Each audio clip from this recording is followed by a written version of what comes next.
حضرت علی المرتضیٰ شیر خدا رضی اللہ تعالیٰ عنہ نے نبی پاک علیہ الصلوۃ والسلام کی زندگی میں ترتیب کی خلافت کی ترتیب بھی اور فضیلت بھی ارشاد فرما دی کہ نبی پاک علیہ الصلوۃ والسلام کی زندگی میں نبی پاک علیہ الصلوۃ والسلام نے خود ارشاد فرما دیا کہ میرے بعد سب سے افضل کون؟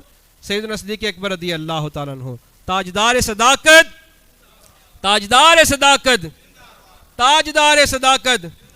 حضرت علی المرتضیٰ شیر خدا رضی اللہ تعالیٰ عنہ کہتے ہیں کہ ایک مرتبہ میں نبی پاک علیہ الصلوۃ والسلام کے ساتھ کھڑا تھا کہ اتنے میں صدیق اکبر رضی اللہ تعالیٰ عنہ آگئے۔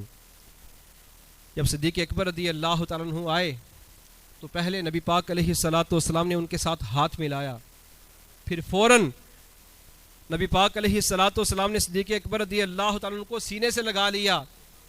سینے سے لگانے کے بعد نبی پاک علیہ الصلوۃ والسلام نے صدیق اکبر رضی اللہ تعالیٰ کا ماتھا چوما۔ ماتھا چومنے کے بعد نبی پاک علیہ الصلوۃ والسلام نے فرمایا کہ اے علی، تو یہ بات جانتا ہے کہ میرے صدیق کا مقام کیا ہے؟ حضرت علی المرتضیٰ شیر خدا رضی اللہ تعالیٰ عنہ عرض کرنے لگے یا رسول اللہ ارشاد فرمائیے۔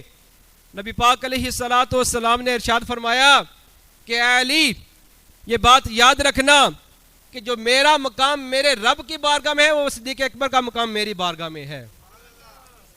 جو میرا مقام میرے رب کی بارگاہ میں ہے وہی مقام صدیق اکبر کا میری بارگاہ میں ہے۔